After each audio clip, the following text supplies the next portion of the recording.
All right, what is going on, everyone? Here we go. Uh, so I just thought I would do a live stream tonight because we have got one of the big signature heritage comic auctions that's coming up starting tomorrow, and they happen in the middle of the day, so I don't actually get to watch them or anything. So it's kind of fun to look at the books beforehand and kind of think about what they might go for, and then I sometimes I'll talk about them after the sales because there is some incredible stuff that is in that auction, including the biggest item is definitely this original Frank Frazetta art, just original artwork by him, and it's a crazy number. We'll talk about that one a little bit. But as always, yeah.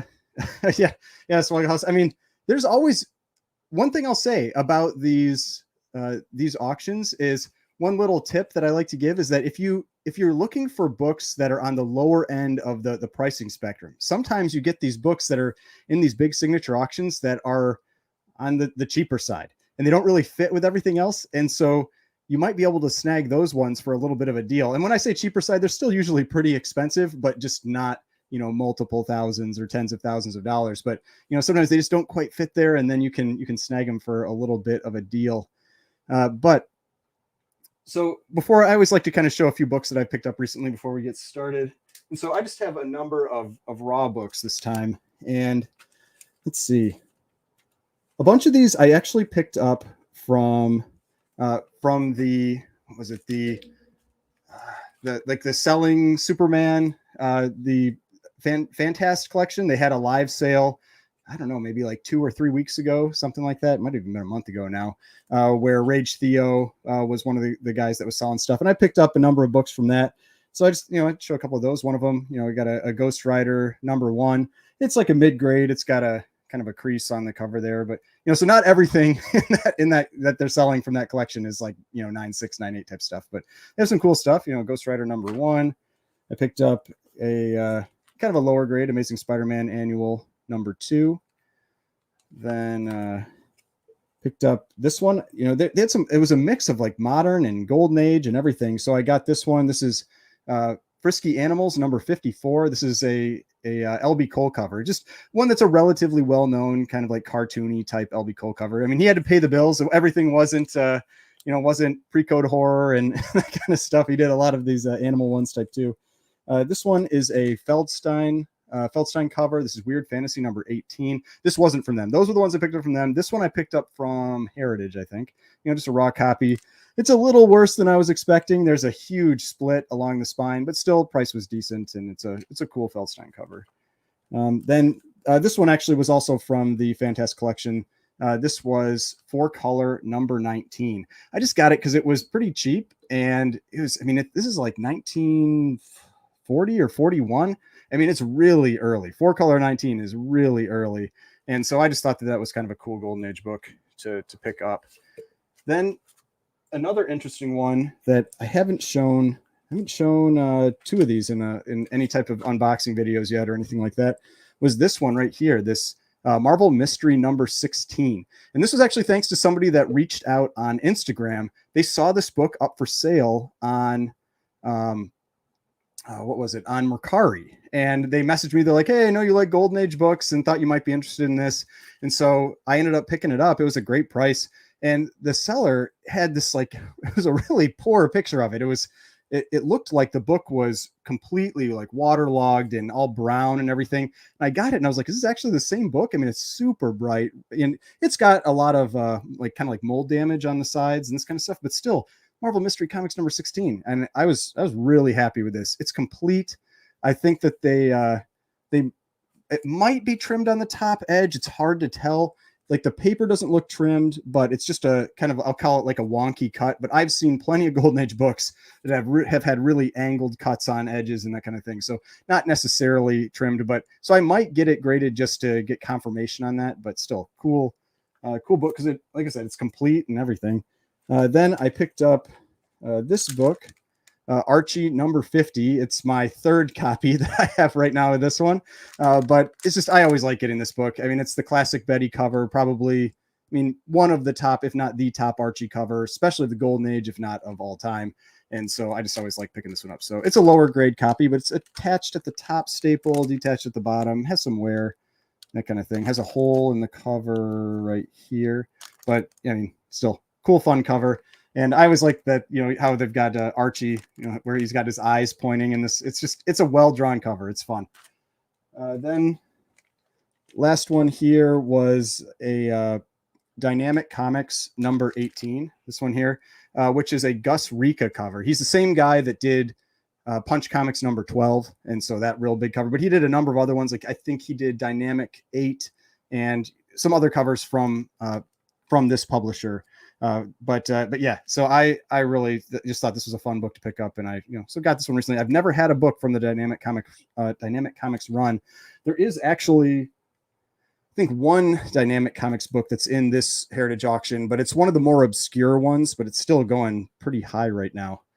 But let's see, do we have any? I'll check the comments. Just yeah, thanks everybody for joining. We've got Zach Dalton. Let's see. So you said saw a lot of Pedigree Golden Age at Heroes Con. Thought of you. Yeah, there's a bunch of Pedigree Golden Age in this auction too. There's a lot of the Promise Collection books are popping up again. So that's something I kind of want to talk about a bit, just to see what happens with those. Because one of the things I've really noticed is that with those Promise Collection books, if it was a non-key, people really paid up for those non-keys in the, you know, like kind of under all the hype and everything. And those, the second time they come up for sale, they are often selling for less. The key books are often selling for more. And so that's been kind of the split that I've seen with the Promise Collection books. We've got Sixer Fixer. What's up? We've got the Wrecking Crew, Collecto 6. Hey, yeah, it's been good talking with you recently about all your awesome books that you have that put all my books to shame. But let's see what else we have. You bought the first appearance of, okay, bought the first appearance of Domino. Yeah, they had a, I mean, they went on for a long time. I mean, it was it like 2 straight days, and it was like 12-hour days basically of them selling. It was a lot of books. So yeah, it was a fun auction to watch, but or a fun sale to watch. yeah, my random pickups. I mean, I'm not going to show my other recent ones, but I did just recently pick up that Sailor Moon number 1 up there in a 9.8. That setup is thanks to Mickey. He recommended, you know, kind of like surrounding it with some pre-code horror or something like that. So I thought that would be fun. All right. So let's start talking about some of these books that are up on this big Heritage auction. I'm going to like update my screen a little bit here, go back to the top, because I've got them all in order from the, you know, the earliest on in the auction until later. But if there are any books that anybody wants me to try to like go and search for that they're interested in, we can go and talk about that as well. So let's add this to the stream here. All right. And I want to do this one. Okay. So this is, I'm watching a ton of books in this one, and I'm not really watching them to, actually, let's do this instead. There. I'm not really watching them to purchase them. Most of these books are really well outside of my budget, but it's still fun to see them sell, and still fun to see these really rare books, you know, come up and what they're going to go for. Now, this first one up here isn't a comic, but I just thought I would talk about it just because it is the most expensive book that's coming up for sale, or most expensive item in this auction. And this is this Frank Frazetta Dark Kingdom painting, this original painting. It is currently sitting at $6 million. I mean, it puts everything else that is in this auction right now to shame. And there's a 9.2 Captain America number 1. And that 9.2 Captain America number 1 isn't even close to this. Let me see what it's actually at right now. It's at 552,000. Let's see. Yeah, so it's at 552,000. You could buy like 12 of these. You'd be like, I'll take 11 Captain America number 1s in a 9.2, or, you know, you can buy this original art, which is just crazy. I don't think, Mickey, I don't think there are any Spider-Boy books in this auction. I mean, I think that's their mistake. You know, they're missing out on, you know, all the hype and some huge sales with Spider-Boy, but no, I don't think there's any Spider-Boy in this auction. But I just thought this would be a fun one to show, because this really is this is the big item that's in this auction. There was nothing else. When I looked at all the items and I sorted them by, you know, highest bid, nothing else even gets close to this one. But the next one that I wanted to talk about here was this Amazing Fantasy 15. It's an 8.0. I've had people ask about these CVA stickers before. I mean, basically what they're supposed to mean is that it's a book that looks good for the grade. And I mean, my personal opinion, a lot of the times I don't really see it. Like, I mean, I feel like it kind of looks like an 8.0. I mean, you've got crease on the top, a little tear, you know, another crease here, a little crease in the corner. I mean, it looks like an 8.0. I mean, I don't know really. I mean, maybe an 8.5, but it really, like, it looks like an 8.0. And so I don't know, but the thing is, people pay more for that. Like consistently, you see it where these big books that have the CVA stickers, like there was that Star Trek #1, or no, not Star Trek #1. Oh man, I'm gonna get murdered for that. A Star Wars #1. So there was that Star Wars #1 that that had the CVA sticker, sold for like 8,400 when all the other ones were selling for like 4,500 or 4,000. And I mean, in my opinion, it's not something to me that I would really pay more for. I mean, come on. It's like, if you want page quality, it's not even a white pages book. It's off white pages. So, but I mean, yeah, it's a good looking book, but it's an 8.0. And, you know, I thought maybe I'd spend a little bit of time on GPA as well. And we could see like what maybe this book might go for.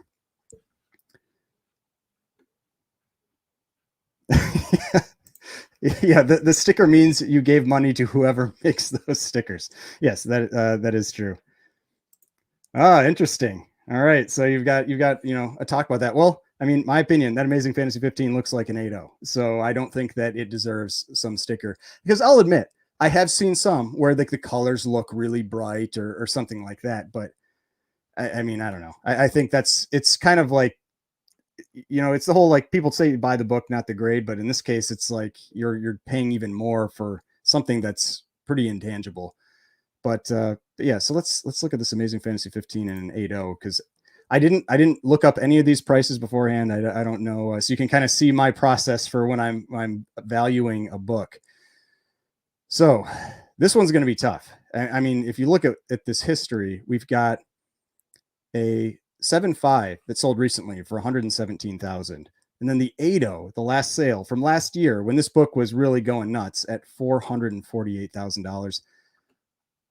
The question is that CVA sticker going to get it there? I don't think so. I mean, this book, where's it sitting right now? It is sitting at 234,000 right now, which is honestly pretty strong. That feels pretty strong, given that, I mean, let's look at the 7.5. The 7.5 peaked at 300,000 and it has corrected significantly. And so if I was looking at at the history for the 8.0, I mean, like, look at that. This book is begging to drop.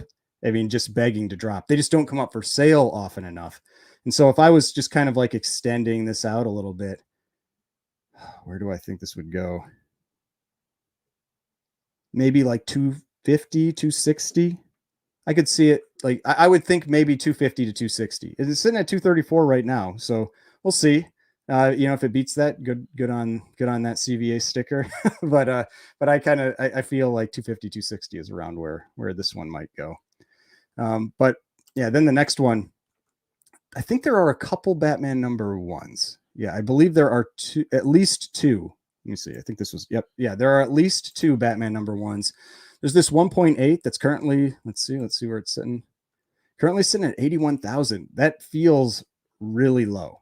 Now, I will say, you can't take these prices at face value. These books are all going to go to a live auction. That's one of the fun things about the heritage auction on their first couple days, or I think it's just the first day, the first two segments of the auction, is that it's all live. And so if you're not familiar with heritage, the way that their auctions normally go is that they are automated. It's just kind of like a machine countdown, and you know, it adds a little bit of time when people bid and that kind of thing. But these ones are live, and you know, they can work the room, they can really talk up the books, and so you definitely will tend to see higher prices and a lot of bids in the live. So just because this book is sitting at 81,000 doesn't mean it's going to end anywhere near 81,000. I imagine it'll be somewhere more like 150 or 170. But let's take a look at Batman #1 right now. The interesting thing about the 0.5 is that it's actually a one of the pedigree copies. But so a 1.8. So the last one sold in March for 144,000. That looks like a Heritage. Those Heritage always has those weird numbers, so it's probably a Heritage sale. So yeah, Heritage sale. Now this one looks cleaner. I mean, when we compare the two, this one has kind of a big tear on it. It's got, just more soiling and everything on the cover. Let's see how the back looks. Same kind of thing on the back, just some more soiling on the back cover compared to this one, which just looks a lot cleaner. I'm guessing this one probably has a bunch of spine splits. You kind of feel like this spine feels really frayed just from looking at it. And so that's probably what really knocks the grade down. But this is a better presenting copy. So I wouldn't be surprised if this one sells for less. Now I'm thinking maybe like 125, but I don't know. We'll see. I always like seeing what these books sell for, because that's like a dream book. I'd love to own a book like that someday, but I feel like it's pretty unlikely. But I mean, look at this, 2003, $5,000. I mean, that's pretty crazy. In 20 years, it's gone up. What is that? Like 10x, 20x, 30x, almost 30x for that 144. I mean, that's a pretty impressive gain in 30 years, or sorry, in 20 years. So. But yeah, so that one will be interesting to see. But yeah, I imagine it'll go for less than that 144, maybe around the 120 range, something like that. Now the next one, this is the other really big book. This is, when I did the order of values and everything, this was the #2, and it's gone up a lot over the last couple days. I mean, when I checked it just a few days ago, it was, I think, down at like 120, or sorry, like maybe like 200,000 or 250,000. It's now up at 552. I don't know what this one has sold for in the past, but we do see these Captain America #1s come up periodically.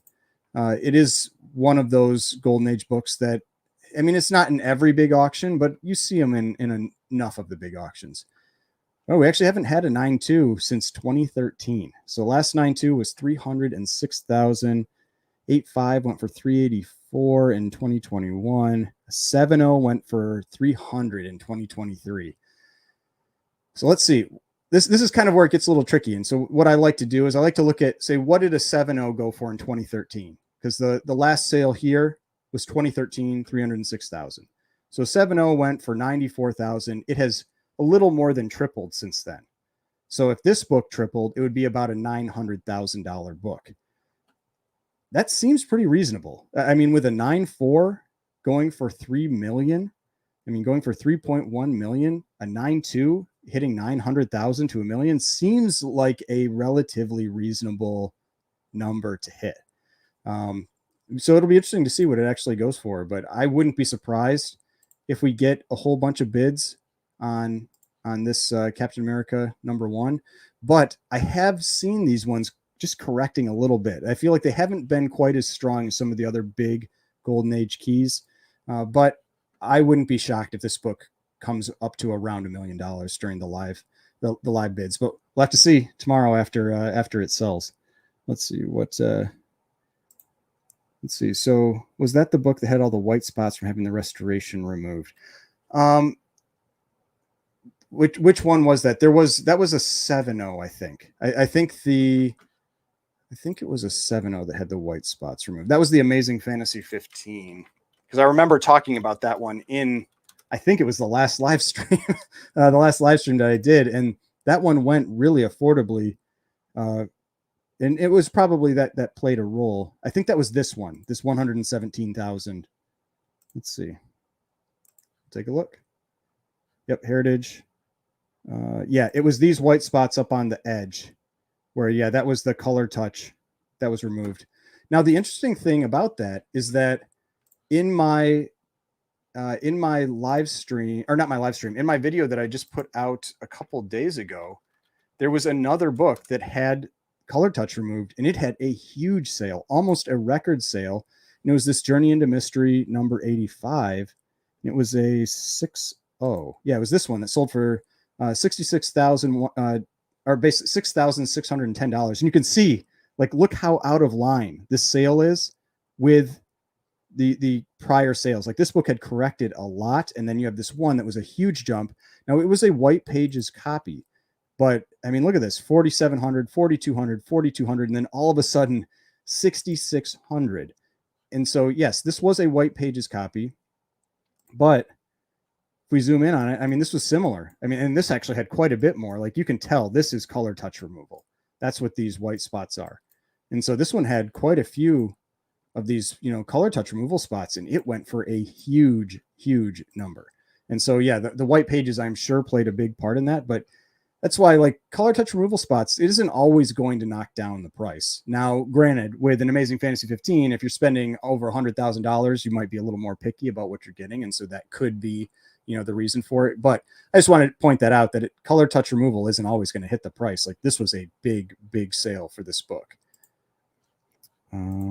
Let's see. Do you think they will hold the AF-15 auction while remortgage the house? Probably not. I don't think they will. Batman 1 holders and FF5 holders hang out at the same LCSs. Yeah, that's been the interesting thing to me. That, I mean, Batman 1 for me is one of, like, the biggest books. I would love to own that book, but I feel like I keep seeing it getting flipped. Like, Batman 1, I see them sell on Heritage or wherever else, and then I see them getting flipped, like, almost right afterwards.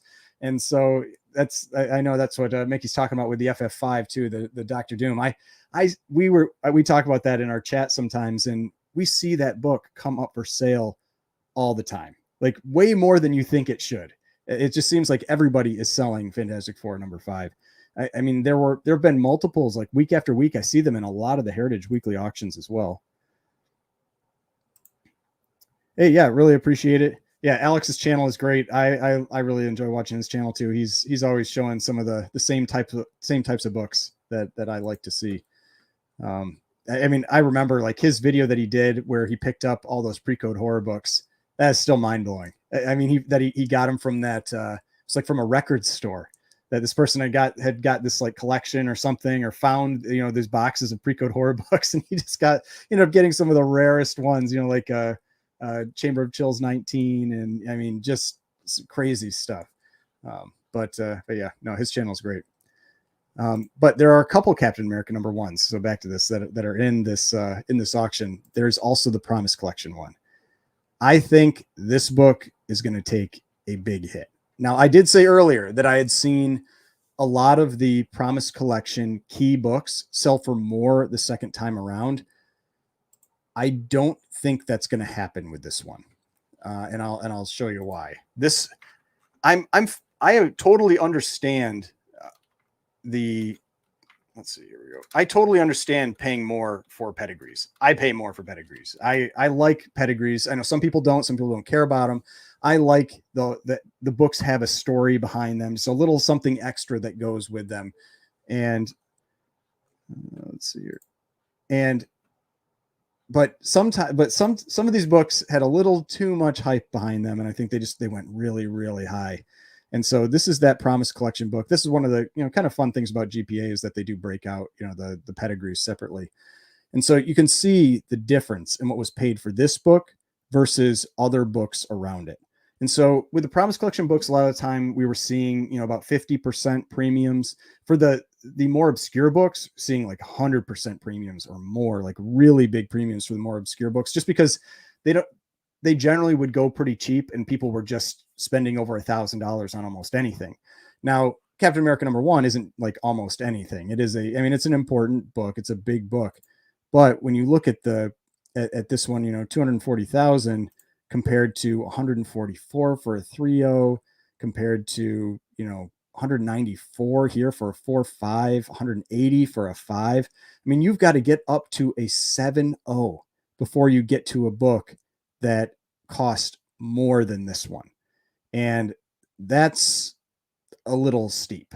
So I imagine that this book, like, based on the 180 for the 5.0, the 194 for the 4.5. I mean, this 180 was I felt like was maybe a little cheap, but still I could see this one maybe being around 160, 160, 170. I could see this being a pretty substantial hit. I mean, you never know what's going to happen in a live sale. I mean, these live auctions, you could get a lot of bids out there. But I think that this one went for way more than it should have at the time. And it's just that I think it's just going to correct some with this sale. I mean, I don't wish, low sales on people. So, but I do think that this one might struggle to get up to those types of numbers, but you never know. I mean, I've seen some, during some of these live auctions, I've seen, some books really, like from the auctioneers talking it up in them. Like I've seen some books get some real big numbers. Now, let's see. There's a question, I think, about an Avengers 1. There's an Avengers 1 and a Fantastic Four 1 with an old label. Can you talk about how the old label sales compared to new case sales? So the tricky thing with old labels, I've had a number of old labels, and I'm talking about let's see. I mean, let's see if we can find it here. So we'll go to the upcoming auction, and there's I don't know if, let's see here. Okay, so there's this one. This is probably the one you're talking about. So for anybody that's not familiar, so some people will call, let's see if I can find one. Some people will call like this an old label, but this isn't really an old label. The old labels are this. Like these are the first year or 2 years, it was this style of label. And so these are definitely the old label ones. Now, the thing is that so the whole thing with it is that pressing and cleaning was not commonplace or really even, I'd say, hardly ever done in this time period. And this is around the year 2000. And so what a lot of people would do is they'd get the old label books, they'd crack them out, they'd press them, they'd clean them, and then they'd get a grade bump. Now, the difference is that these books that's been done for a while now. I mean, people can still find old label books. They can still crack them out, press them, regrade them, get higher grades. That can happen, but it's much less common now. I mean, a lot of times when you see a book like this that's still in the old label, it probably deserves the grade that it's at. And so, I mean, the ones that I've had, like I said, I've had a few of these old label books like this, and I have not felt that I could get a higher grade with, pressing and cleaning that book. And so I've just, I either have recased them, just get them into a new case so you have the clear plastic and that kind of thing with the new label, or or I just leave it as is. But yeah, I mean, that is definitely the reason that some people will talk about paying a premium for older labels, is that if they think that there's pressable defects, you just got to remember that sometimes, there's certain things that can't be cleaned up. And I mean, if we look at this one has a lot of marble chipping. I mean, and one of the things that would be risky with this now is that I believe CGC has said that they are grading marble chipping differently now. They're great. It used to be that marble chipping was largely ignored. It was treated as a manufacturing defect, like a printer crease or something like that. And I believe I had heard that they are no longer doing that. They're actually penalizing it like missing paper, like damage to the cover. So it could be that you don't want to get this regraded because maybe, they're like, oh, I'm going to hit you for this marble chipping. And now you get a 6.5 or a 7. And so there could, with a Fantastic Four number, oh no, it's a 6.0. Okay. I was thinking it was an 8.0. And so maybe you regrade it and you get a 5.5. And so that's the risk that someone might not want to take with, a book like this. I mean, I'll say, like, this is a very nice looking copy. It's a bright copy. A lot of times, the whites are really yellowed and you get fading and that kind of thing. This is a nice looking copy. I would expect it would keep a 6.0 with the flaws that I can see here. I don't know what the back cover looks like. You never know. There could be some big crease, or, it looks like there's maybe a couple little edge tears. It looks like there is a crease here, but because of all this white, it's hard to really tell how far that extends. I mean, maybe it's it could be a multiple inch crease, or it could be a really short, short crease. But that's the whole logic behind, cracking out an older label book. Do you think it's bad to have multiple copies of the same Grails on the same auction? Uh, Not necessarily. I would say if the grades are the same, which I've seen every once in a while, that's not good. You don't want to be the second book that's selling when it's the exact same grade, same page quality, everything like that. You're likely going to get hit with a lower sales number because you have one less person that's now bidding to get that book. That first person got their copy, and now they're probably not going to be wanting to spend another, however many $1,000 on the next one.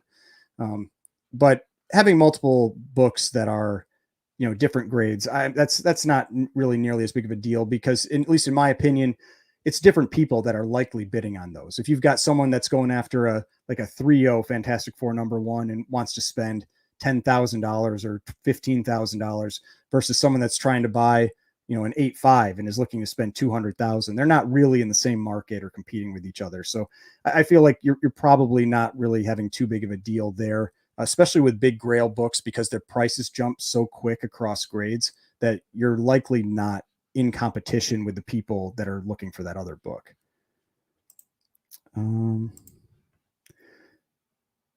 Yeah, they paid the promise premium above the already inflated comic boom prices, so now they're taking a double whammy. I mean, yes and no. Like I said, I've seen books come up for sale a second time around that have gone for more, like the Mask One. I think that was one of the ones that I saw. That the second, I think, did that one. I think the second time it came up was a heritage sale as well. Let's see. Yep, Promise Collection copy. So like this one, 2021 sold for 102,000, 2023 144,000. I mean, so that one sold for more, and I saw that with the All Top 16. I've seen it with a couple other books as well, and so generally with the keys, I've seen them often sell for more the second time around. But like the more run filler type books, even if they're kind of cool covers, I've seen them take a pretty big hit. I've heard just as many people talk about buying old CGC labels for CPR as I have people say that CGC graded much more generously back then. I mean, that's a funny thing. I hear some people say that CGC graded much more harshly back then. I mean, if you look at page quality, oftentimes, at least this is what I've heard. I mean, I don't resubmit hardly ever, so I can't speak from personal experience. But a lot of people will say if you got off white to white, in an old label, you have a decent shot of getting white pages in a new label. So I'd say that it's hard to say, especially with the old labels now, because so many have been cracked out. That it's, yeah, I mean, like I said, it's difficult to say one way or the other, because a lot of the ones that really would have benefited from the pressing and cleaning and all that kind of thing have been regraded. Now, the other thing you got to look at is that because pressing and cleaning is so common now, I mean, it could be that people's perceptions of books have changed. Like a book that it's just like over time, as you see more and more books, like what maybe somebody thought was an 8.0 20 years ago doesn't really look like an 8.0 anymore. I mean, that could be, but I'm just speculating there. I mean, my general experience has been that when I see books across ages, they generally look like they're graded pretty consistently. Now, there's always outliers. I mean, I have come across books that I think are overgraded. I have come across books that I think are undergraded. But for the most part, I generally feel like the grades are pretty fair across the board. Am I saying I'm saying Marvel, Marvel chipping. So like the comics. So because the thing was, it was Marvel. It was their printers that they had these blades. So the whole history behind that was that the blades that were used for cutting the paper were a little dull, and so they damaged the paper fibers on that edge. And so over time, the damage has just caused the paper to break off, and that's why you get those little chips on the side. Some Silver Age books are much more prone to it than others. Like Amazing Fantasy 15, you see it in a lot of copies. Whereas like Fantastic Four #5, I only see it in a few copies. I remember one time because I would see sales where people would, be like, oh, this Fantastic Four 5 is great. It doesn't have any Marvel chipping. And I went over to Go Collect because I could see all the pictures were next to each other. And I just started going through all the sales and I was like, hardly any of these have Marvel chipping. But if you look at Amazing Fantasy 15, it is a huge percentage of them that have it. I had an old label where both front and back cover were stuck to the inner case that destroyed the book. Oh yeah, that would be terrible. I don't really know how that would happen, but because I feel like they always have that inner well stuff. I wonder if maybe some water or moisture got in or something that might have done it. Because yeah, I have not seen that before. Every time you get books back from CGC, they're always graded lower than I thought. Yeah. Yep. So now, unless I just wanted to make sure I keep up with the comments. Appreciate everybody that's in here and leaving comments and all that. And I'll get back to some of these books that are coming up for sale. Now, if you're not familiar with this label, this is their this is a pedigree label. This is the Gaines file copy. And it used to be that they just had the normal blue labels and they just wrote, it was like a blue label. And then over on the side, like right here, it would say like Gaines file copy, then eventually it came to the middle. It would say Gaines file copy. Then they came to these, which are called the tuxedo labels, which are these like black and white labels. And now they have their gold labels. I think the gold labels are here. I think they're probably here to stay. Those seem to be very popular. I really like that gold label design. So if you wanted a gold label, you would just send this one back in and you could have it recased as a gold label. Now, actually, the interesting thing to talk about with this one is, I think it's actually, is this one higher now? No, it's still 34,000, but there was let's see, there was an eBay sale recently. Let's see if I can find it. So crime, unless they've removed it. CGC. There was an eBay sale real recently that was definitely a scammer. And I don't think GPA pulled it in. Yeah, it was this one. So this was an 8.0. You can see this one, 100%. This is I mean, it's, the name with the number at the end. Like this is, I don't know if you can see it. I'll zoom in a little bit. This is one of the, and I'll say 99%. I mean, maybe there's a chance it wasn't, but usually when you see a name with like a 0 at the end or a 1 at the end, zero feedback, selling a massive book, and they're always selling it at auction because when it's a new account, you can't, you have very limited a dollar amount that eBay allows you to list a book for. And so, but if you sell it at auction, you can start at 0 and it just goes up to whatever. The crazy thing to me is that you had enough people that thought that this was legitimate that it hit 14,000. Now, normally this book should probably be like a $30,000+ book. And so, yeah, it still went really low, but I mean, you still had somebody thinking like, yeah, I'm going to win this book and they're actually going to ship it. This book is never getting shipped. I can't imagine that this, especially like a white pages copy. I mean, this thing is stunning. This is an amazing looking copy of this book, but that's why it went for 14,000. A more realistic price is this one. We've got an 8.5, but that's something, just be wary when you see stuff like that. Zero feedback. I know it's tempting. It's a big book. It looks like it's going cheap, but it's not real. But here we've got an 8.5. It's already at 34,800. And okay, I saw that Comic Collector Geek. You said you saw that listing. They copied it from Heritage. Yeah, okay. I'm not surprised. I've seen a lot where they'll go. You can tell they probably have like a Go Collect account, and they just go through and grab pictures from Go Collect because they keep the pictures. And but yeah, I mean that kind of stuff. You have to be wary of those types of sales. But this one, I mean, this 34,000 still feels. I mean, even though it's a lot of money, it feels like it could go up quite a bit during the live sale. So, because we've had some big sales for this book. I mean, a 9.0 at 72,000, which I felt was high, and so this felt more in line.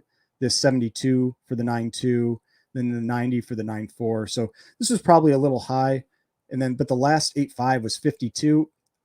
I don't know if it'll get to that number. I wouldn't be surprised if it doesn't quite hit this type of number. I think that. This was a little elevated. This is also right around Halloween, like right when those types of books tend to sell for the most money.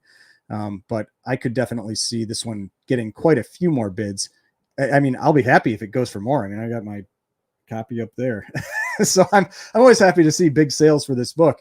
But 52, that was a really strong sale. I don't know if it'll get there or not. I mean, you can see how this book just generally trends up long term, but that was a pretty big jump. Maybe it might correct a little bit. I wouldn't be surprised. Let's see. Yeah, when things are too good to be true, they usually are. Yeah, I mean, you can definitely get deals out there. There are deals to be found out there on eBay, on Heritage, Comic Link, Comic Connect, all those places. You can find deals, but that when you've got all those red flags there, it's like find your deal somewhere else because that's just going to be a pain.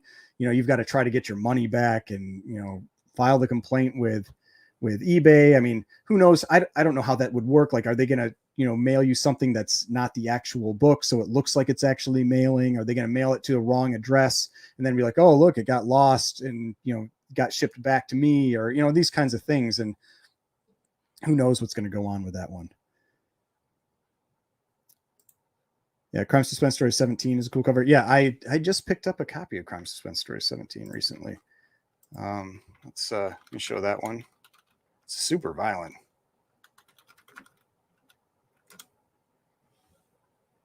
So yeah, this is Crime Suspense Story 17.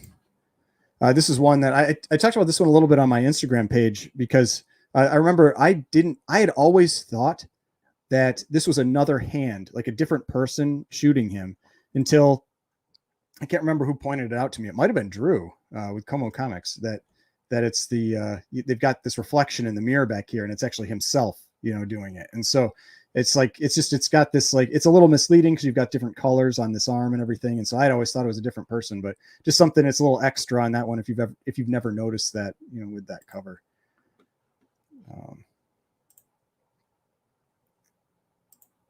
Let's see. Crime 22 has a stain removed from the front cover by her feet.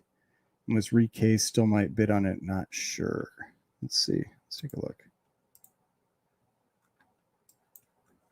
Is that this one right here you're talking about? Like maybe some type of like sticky residue or something like that was on there.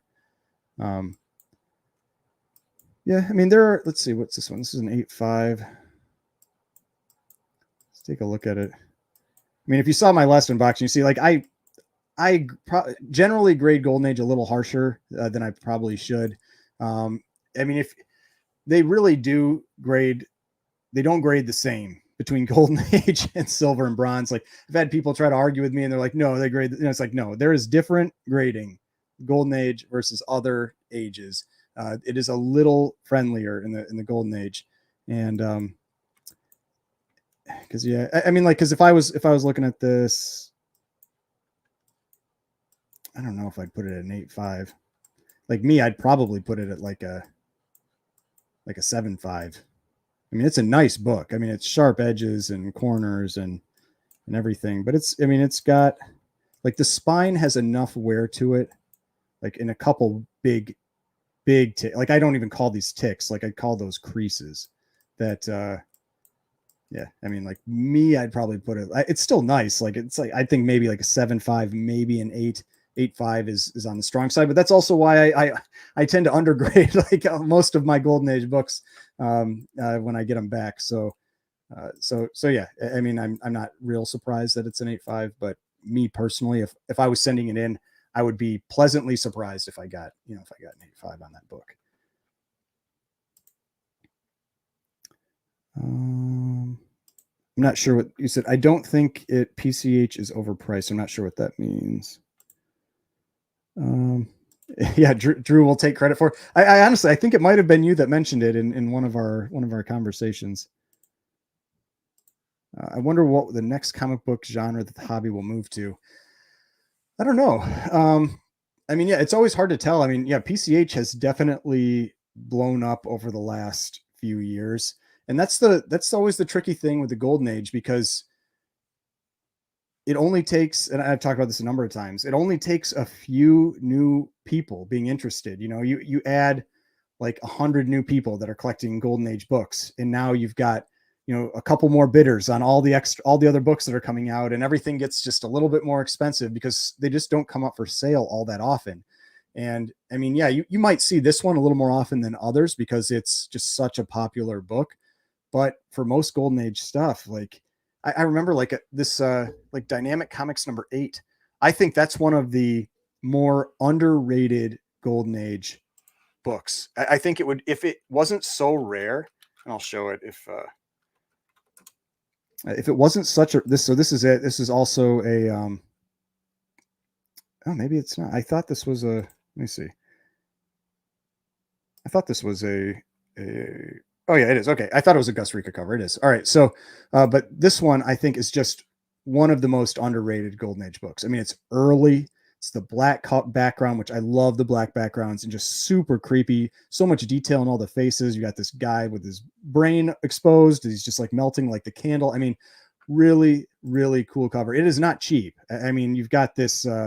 This is this 3.0 CBCS, and this was a slightly brittle page copy that sold for 9,600. I mean, it's not cheap, but compared to like Punch 12, it is. Like Punch 12 in that grade would probably go for around 25 to 30,000. And so, but it's just, it's so rare. I mean, look at how often it sells. Once in 2022, once in 2021, once in 2020, once in 2019. I mean, it's like you get one shot a year to buy this book. And so few people really, I think, get to see it, that it just, I feel like it doesn't get the kind of like the credit that it really deserves. Like even Punch 12, you see show up a few times a year in different auctions. Let's see if you can check what it looked like before from, oh yeah, from the previous sales. Yeah. From the other, I mean, that's always there are so many Gaines file copies. I don't know if it got the same grade or not. But yeah. Hey, thanks for joining the chat. not QES approved. Yeah, that one doesn't have the sticker. So let's see. So I've noticed a sharp decline in prices lately. If only I had the money to buy these Grails. Yeah, I mean, I've talked about that on actually a couple of the videos that I've done recently, where I've been talking about price changes and which books look like they're good to buy now. And I mean, it's usually out of the like 10 books that I talk about, it's still only 2 of the 10 that I feel have gotten back to a reasonable price. Like Amazing Fantasy 15 is one of them. I think that book has corrected pretty much to where I feel like it's going to go to. I mean, you never know. I mean, it could always overcorrect a little bit, and then you get lucky and you get a little under. But a lot of the other ones I still feel like are pretty expensive, that they could still come down a fair amount. And so, yeah, it's worth watching, but that's why I like looking at price histories. I like making those types of decisions with my buying and selling. And I try to, make that information available to others that decide to watch the channel, so that they can, hopefully make those similar decisions themselves. And like I said, if there are any specific books that anybody wants me to talk about, I'll happy to talk about. I've got you can see I've got all these tabs up here. I've got a ton of books to talk about, plenty of books. So there's no issue with me coming up with content. Let's see. I was wondering about something. After talking with Golden Age Guru, I'm sending my Weird Science 19 for spine restoration. He said it would not get a purple label. So it depends what you're talking about with spine restoration. If you are talking about leaf casting, where they're adding paper to the book to kind of basically rebuild the spine, then yes, you will not get a purple label. You will get a gray label. You will get a conserved label. I can actually show you. I have one conserved book on me right now. I'm actually planning on getting I have a Superman 2 that I'm planning on getting a conserved label for. But let's see, what was it? It was Science Comics.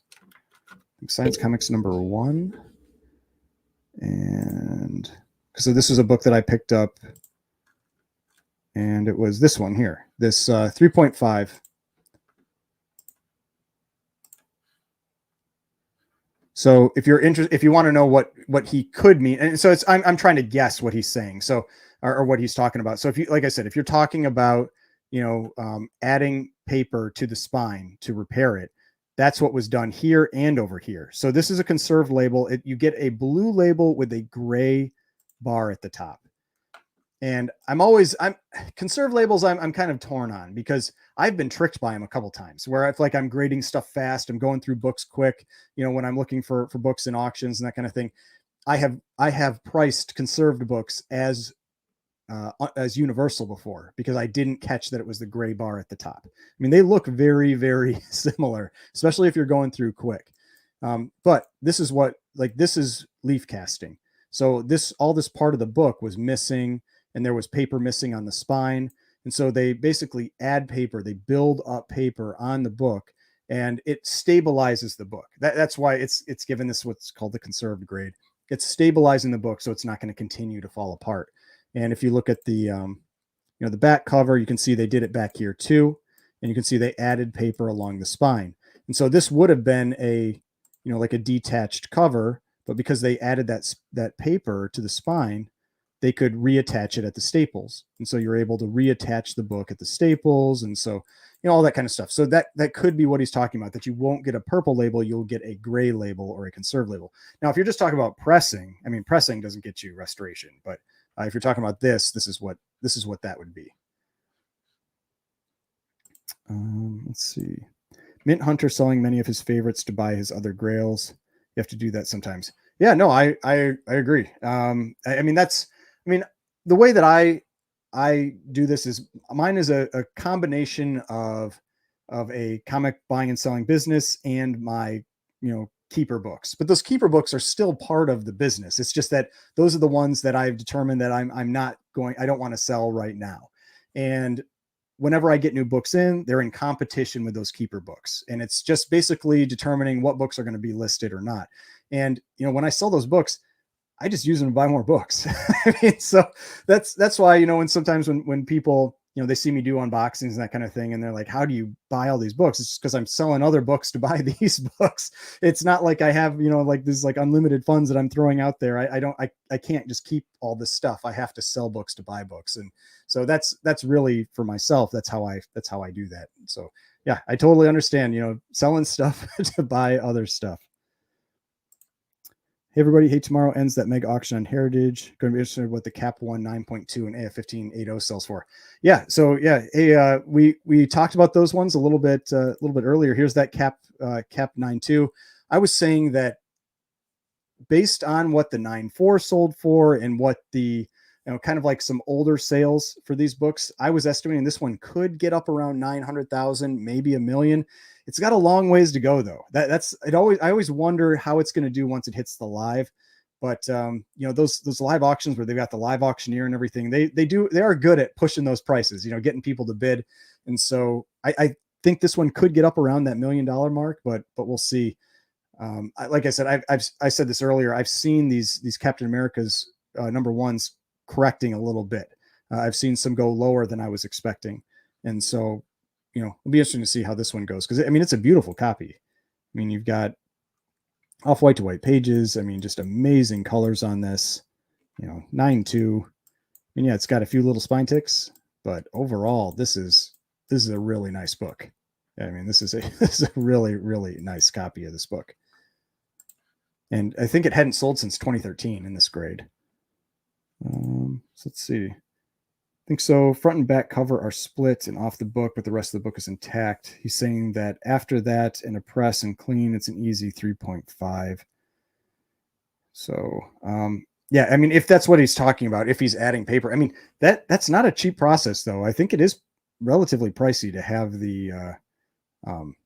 have that conservation process done, the leaf casting done, which is why you often see it on like big books like that Science Comics #1, or you see it on, like the, I don't think that there was leaf casting that was done to it, but the Captain America, there was a Captain America one that sold recently. It was a Larson copy. That one went huge. And I think it's conserved. Let's see here. Yep. This one, 9.2 Larson, went for 276,000. So this was last November. This was in Heritage. That's why I know the Heritage sales better than just about anything. And so I recognize all these, these older Heritage sales, but yeah, what did they do to this one? So cover reinforced, cover clean, staples replaced. So it probably had rusty staples. That's why it was, they were replaced. Obviously this book would sell for significantly more if it was not conserved. That's always the tricky thing when you've got, because conserved really is, it's a very specific type of restoration. and so people like getting conserved labels because they don't have that purple label. People don't like the purple label. They want, the blue looking label. But I mean, like I said, I could see that 9.2 going for $1 million and this one going for about a quarter of that. And so that's the whole thing with restoration and conservation. As the grade gets higher, the percentage of value of the universal drops. So it's like at a 1.0, you might see a restored book or conserved book sell for the same amount as universal or very, very close. But when you get to a 9.2, like this one, maybe it's selling for about a quarter of the amount. And so, yeah, you do get that definite variation as the books get more and more or get higher and higher in grade. Are there any good comic shops in Honolulu? I have no idea. I've never been there, but I don't know if there's anybody in the chat that knows. I mean, maybe let them know if there's any good comic shops there. Would you consider selling all your keeper books for one single book? I've had that conversation before, and at least as of right now, my answer is no. I like having the variety. I mean, if you watch my channel regularly or you watch my Instagram, I like changing the comics around on my shelf and everything. And generally the comics on the shelf are keeper books.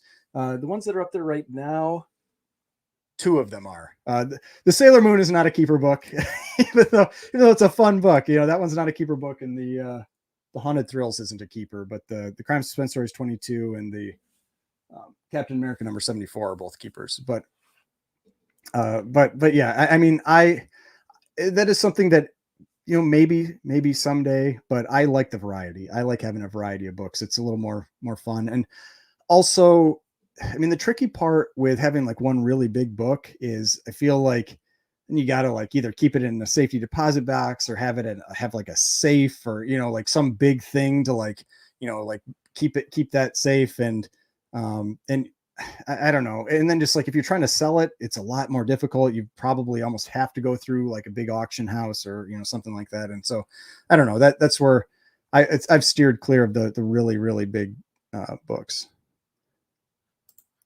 I like the 4-color 4. I have that one up here. I think I do. Let me see. I thought I brought that up because I wanted to talk about it. Yeah, right here. Yeah. So, all right, great. Yeah. I saw this 4-color number 4. I don't know if I've ever seen this book come up for sale. Maybe I have, but that's one of the reasons I had this one here that I wanted to talk about, is that I just don't think I have ever seen this book come up for sale. I mean, let's take a look, like how often we see a 4-color number 4, and I have to check which, I'm assuming this is series 1. Yeah. Series 1.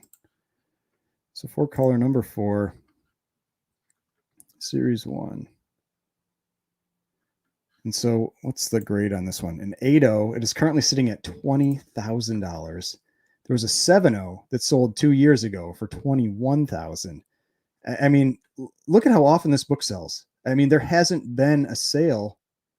This one is just barely in the last year. A 1.0 just about a year ago. I mean, this book just does not come up for sale. Let's see, if that one sold anywhere. No, it was probably an eBay sale. If there's no link, it was probably an eBay sale. This one was definitely a heritage sale. So let's take a look at that 7.0. So yeah, this one was definitely, we got the heritage sale here. These ones are also interesting because I think they've got 3 staples. Yeah, you got 1, 2, 3. Yeah, because I have a large feature 16, which is a Donald Duck cover, and it has 3 staples as well. But yeah, no, I'll be interested to see what this one goes for. I mean, I'm not going to be surprised if it beats that $22,000 sale. It's just such a rare book. And so, yeah, I mean, I don't know what it's going to go for. Maybe 25,000, maybe more, who knows? But yeah, that's a cool book. Definitely outside of my budget. Conserved grade defects allowed go in many directions. I'm not sure what that means. Conserved grade defects allowed go in many directions. But there are, I am surprised by some like the I talked about this when I got that Science Comics number 1. I was surprised that it's a conserved label because there's a lot of leaf casting. And generally my understanding had been that for it to get conserved, it had to be a small amount. Like there's pretty limited amounts of those types of that type of work, but that's apparently not the case. but I'm not an expert in those. So what do you think about the Strange Worlds? I have that one on my watch list. I didn't pull it up here. Let's see if I can find it real quick, or I can just search for it. Yeah, because I don't want to make people sick like scrolling through my. Let's just go here. Heritage. Yeah, that Strange Worlds number 4. That one, I don't know if I've ever seen one come up for sale in that grade before. A 9.0. I mean, it's such a cool cover. Personally, Strange Worlds number 5 is my favorite of the run. I like Strange Worlds 5 more, but this is a great cover. I have a lower grade copy of this book currently. But let's see what the back looks like. A little tanning on this one. But yeah, 9.0, really, really nice grade. Let's take a look at the pricing on this one.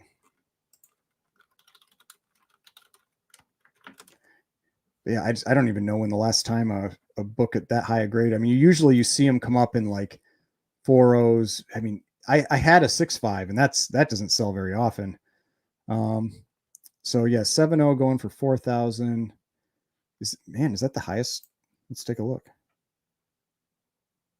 Huh. Okay. Well, maybe let's see if they've got it here. It is the highest graded. Okay, so it is also the highest graded copy. That's always tough. I mean, when you've got the highest graded copy, those books can sometimes go for some really, really crazy numbers.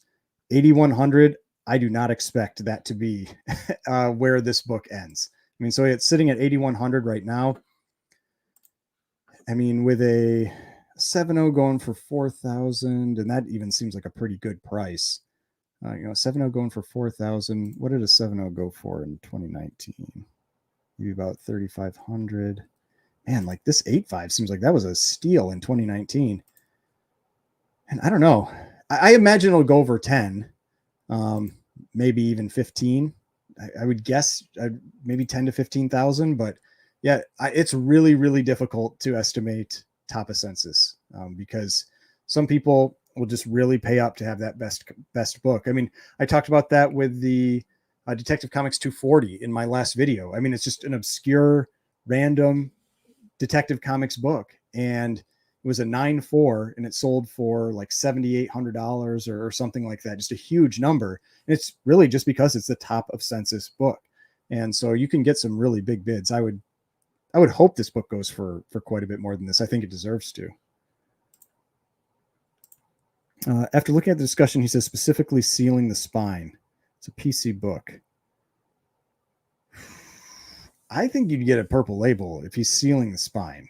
I mean, if you're getting if it's a, I mean, because typically when you're talking about spine seals, that's effectively like glue. I mean, more or less. I mean, it's not. It depends on who you're having it, who's doing it, but it could be professional. But I would often think that that's going to be a purple label. But I mean, I am not a restoration expert. I don't claim to be a restoration expert, but I would think that would be a purple label.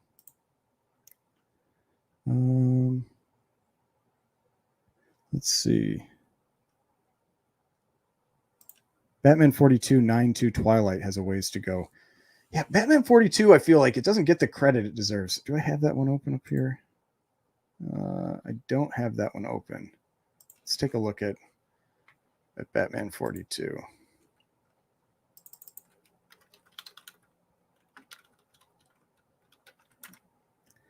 All right. And it looks so good with that I love those gold pedigree labels. That looks amazing. Yeah, 7,200. I will buy it. I will buy that book if it is at $7,200 at a 9.2. That seems absurdly low. like I'll throw in a bid tonight or something like that to see if I'm still winning. Because I don't know when that one comes up. Is that gosh, I hate how their auctions are in the middle of the day. It drives me nuts. But yeah, because the last 9.2, and this wasn't a pedigree, sold for 19,000. I would not be surprised if it gets up near that number. I would expect it to get up around 20,000. So yeah, I would say this book definitely has a long ways to go. I mean, it is a really nice copy. It looks like it's got like a little bit of damage at one of the staples. But yeah, wow. I mean, yeah, that is a good looking 9.2. This looks like it's just a scuff on the case, not actually on the, damage to the book itself. But yeah, that is a really, really nice looking copy of that book. And if you're not familiar, this is the first appearance of Catwoman in the Batman title on the cover. That's kind of the key thing for this. Also, just a really cool cover. Sailor Moon is the Endgame book. I mean, I'm always on the lookout for the pink one, the variant of this book, but it's super expensive. I think a 9.8 is like $2,000 or something like that. It is a pretty pricey book, but it's really it's tough. There are not many of that. I mean, hey, I'll go look it up right now. Yeah, it's that pink variant where it's just like pink and a moon on the cover. Yeah, the convention edition. Yeah, 2,100 in February. Let's see if there's any pictures of it. Nope. Let's see if I can find one. These books often don't sell on Heritage, so it's harder to find an actual image of it. Probably find one on eBay. Sailor Moon 1 convention. Yeah, it's this one here, where it's the pink with the like little moon and that kind of thing. But yeah, like that charge. Even, I mean, I don't think anybody's going to pay 2,200 for a 9.0.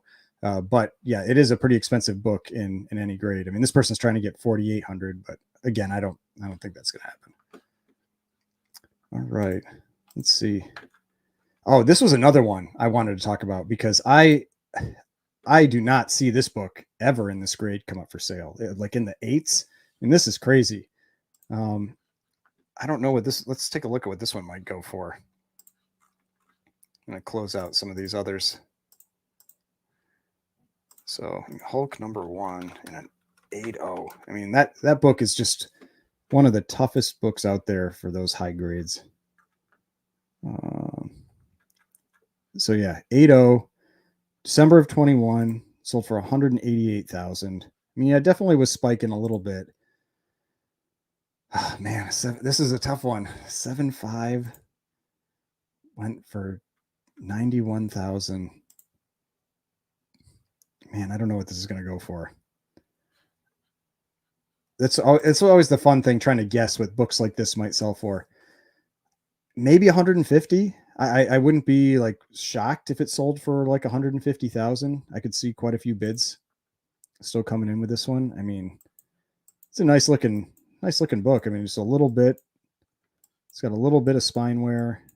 This little bit of wear up on the top edge. I mean, it looks like an 8.0. I mean, this is a solid looking 8.0, and the colors are really nice.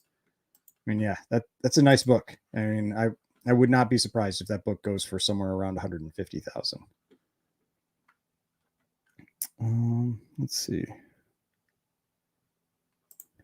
Yeah, 4-color first series are Ghosts. Yeah, no, yeah, definitely. The only ones I ever really seem to come across are the second series. Yeah, I mean, Donald Duck has been in books for a pretty long time. I don't know if that's his first one. Let's see. I closed it. Of course I closed it. Let's see. Did I 4-color? Yeah, here it is. Let's see if maybe they say in the notes. I just don't know. We've never seen a higher grade copy of this early Donald Duck comic. So they're just calling it an early Donald Duck comic. So I don't think it's his first. I don't know what his first appearance is offhand. Rates at 7 is scarce. Yeah, I mean, so just, yeah, a very early one, but definitely an early cover. I want to convince the Flip Mode guys to do a live stream when their books go up for sale. We should all cover it like a sporting event. Yeah, I mean, they should be on. It'll be on whatever Comic Connect auction it comes up on.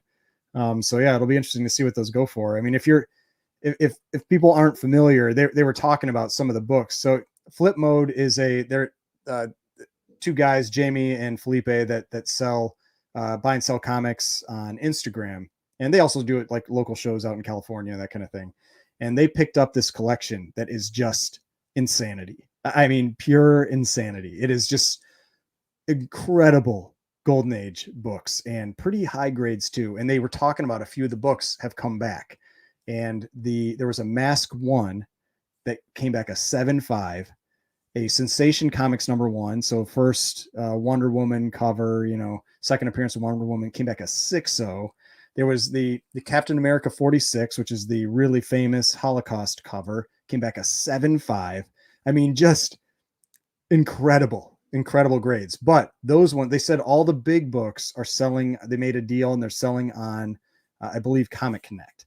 And so, we're gonna have to wait and see whichever auction, they end up popping up in.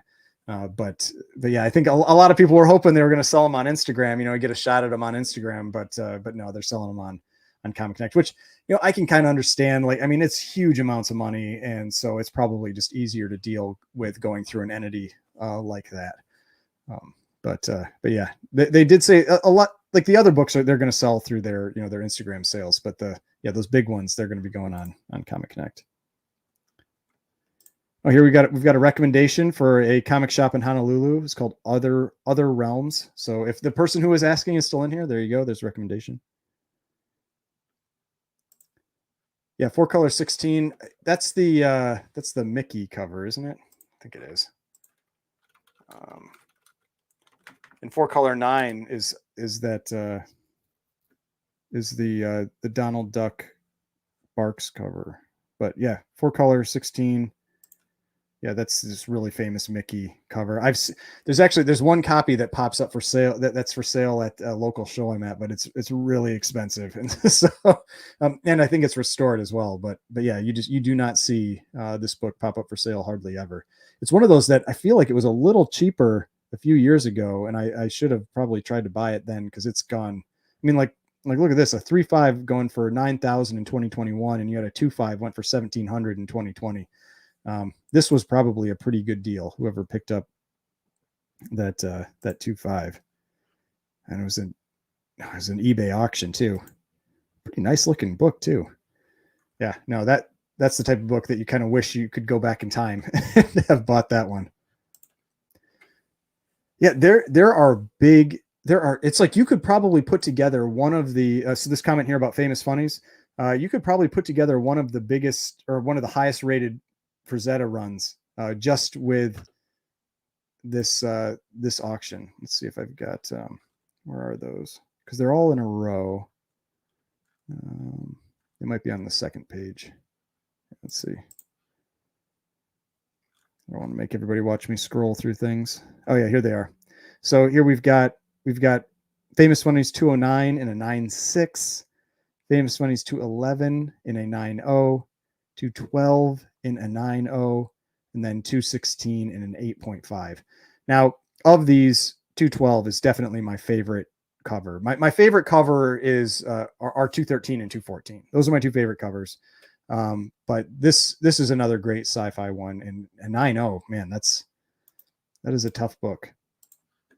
I don't know where it stands on the census. So, 3 and 9.0, none higher. So it's tied for top of census. It's sitting at 12,600 right now. What do we? Let's see. I mean, I have no idea what this is going to go for.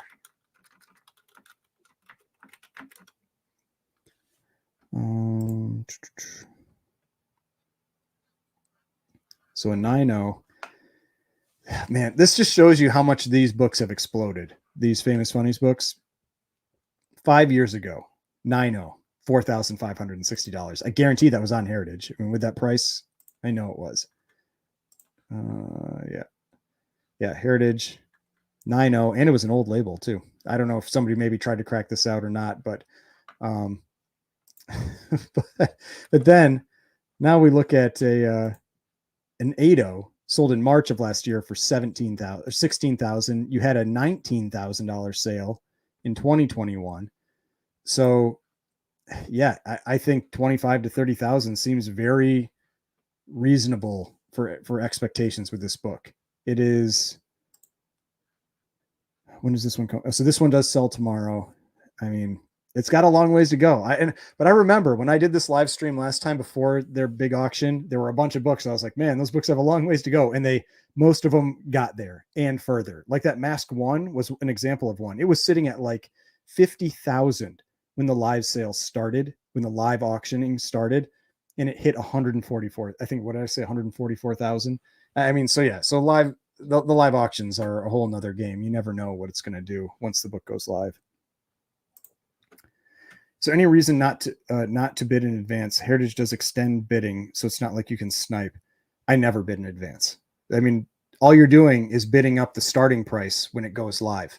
I don't understand why anybody bids on anything before the live starts, whether that's eBay or Heritage or Comic Link or Comic Connect, like any auction. I never bid beforehand. I always wait until the live. I mean, and it's worked out pretty well for me. I mean, that's how I do it. Yeah, they do add time, but you generally will, like, I've found that, like, if a book is starting low, your likelihood that it's going to stay lower is higher than if a book is starting high. I mean, I think if you're bidding early, you're just more likely that you're going to end up paying more. That's my take on auctions. I don't know. Like, unfortunately with Comic Link, I always have to bid on, if I want to watch stuff, I have to bid on a bunch of stuff early anyway, because Comic Link doesn't have a watch list. So you can see here, like, Heritage has a watch list, so I can have a watch list of a bunch of books I want to watch, but Comic Link doesn't. So you just have to, like, make sure you watch early and you throw in like a really low bid, and then you can have it on a watch list. X-Men 1 and 8.5 looks appealing. Let's see. X-Men 1 and 8.5. Yeah, if I'm guessing maybe it has the nice, because that's the thing with X-Men 1. X-Men 1 has, yeah, that one. That's one of the good ones. Okay, so in my opinion, I mean, different people are going to have different tastes for this, but I really like the X-Men 1 copies that have the dark green color box or corner box. So if you don't know what I'm talking about, if you look at X-Men number 1, I mean, the one that's the example up here on Go Collect is the light green box. So you can see, you can either get, and it's not like this was a fading issue or anything like that. I think it's just, there may be different, like, print runs almost, like, and so some of them are darker, or like maybe there's more ink, or maybe one's near the later end of the printing. I have no idea, but you have some that are this lighter green, and it's in both places. It's the corner box and over here. And then you have other ones like this one that are the darker green. And I think the darker green makes the reds look better. It makes the whites look whiter. I mean, it's probably kind of like an optical illusion, but in general, just having that dark green there improves, to me, the overall look of the book. And so I really like I like the ones with these dark green corner boxes. In 2016, Bunky Brothers had a Hulk 190 at a show for only $19K. Sat there all day. Yeah, no, it's definitely a different world than 7 years ago. And is this comment Como the Hulk one? Was that the one that was off white to? Oh yeah, I mean, it's off white to white pages, so they might as well just throw it in the garbage. It's not worth anything. First title book. Okay, that must be the 4-color, the Donald Duck. Let's see here. 4-color 4 is the first American standard-sized comic book. Okay, that's cool. Let's see here. I just want to make sure I keep up with everybody's. I just wouldn't be an automatic comics stream without talking about Punch Comics. Yes, I did talk about Punch Comics earlier in the stream. So yeah, that is true. Hey Ryan, when are you going to sell your entire collection? I mean, I have no motivation to sell everything. I'm always selling most of it, though. I mean, most of my books are for sale at any given time, on my eBay store. But I have my keeper set of books, which is, I don't know what it's at right now. I think it's 24. Yeah, my keeper list is at 24 right now. I cut some things recently because I added some things, and so the list keeps getting small. The keeper list keeps getting smaller because I keep kind of like upgrading books. I get more expensive books, and then I can't justify keeping as many, and so I have to cut more. And it's kind of it's the way it goes. But it's for me it's the most reasonable way to do this. It's where I can keep selling things and I can keep buying things, and that's what I enjoy. With this business and with this hobby, I like buying new books. The only way I can do that is by selling books.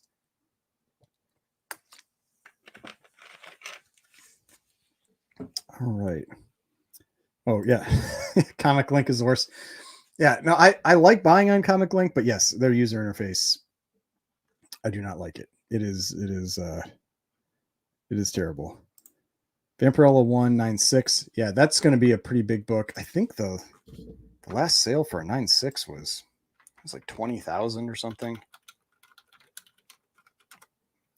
It was a pretty big sale. Yeah, that book is another one that has gone up considerably over the last few years. Okay, 21,000 was the last one. I don't know where it's sitting at right now, but yeah, no, those, it's always fun to see those because they just don't really exist in those types of grades. I mean, only there is one 9.8. I would love to see what that 9.8 would go for, but 13 9.6s out of 872 copies. I mean, you are in the top 2% of books when you're up at that 9.6. Just never see them come up for sale. Yeah, the Batman 121s. That's always an interesting book. It's got a serious amount of price compression.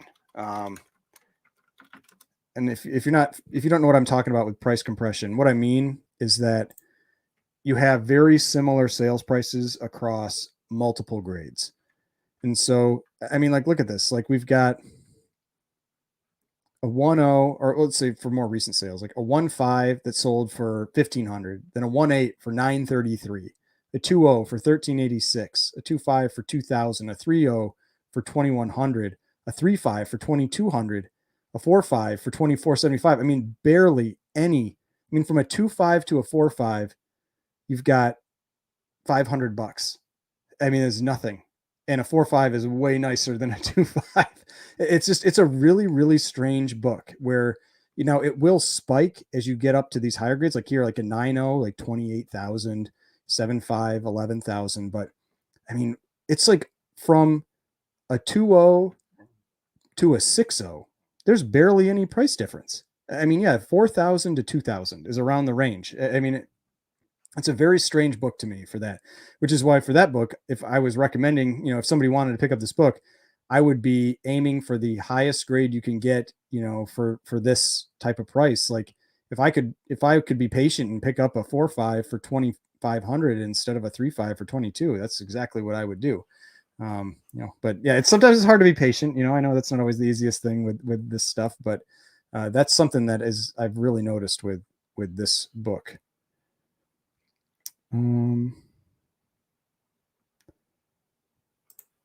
I can't believe. Yes, I agree with you. That cap 370 is really, really low. And so I don't know if people are just waiting to bid on it when it hits the live. Did I pull that one up?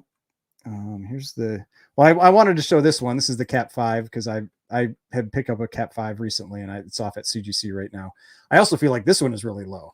I mean, like the last 8.5 sold for like 22,000. So a lot now, and I talked about that before. A lot of these books will get a ton of bids when things go live. And so it's hard to say right now. Like people are doing what I'm talking about. You don't want to put in those bids because you're hoping you can get the book lower. But yeah, this one seemed real low, and I'll pull up that find it. I probably had that cap 3 in in like the first page. Because yeah, that one, sorry for the quick scrolling.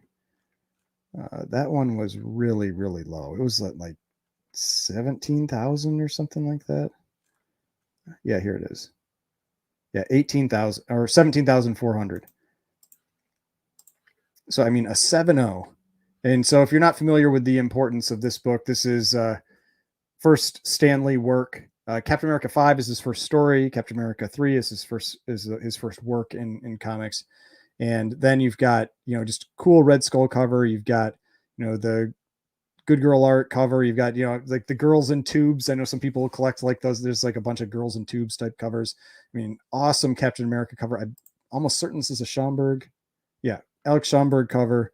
I mean, just a great cover. I really like the yellow heading up here. I think Captain America looks awesome on this one.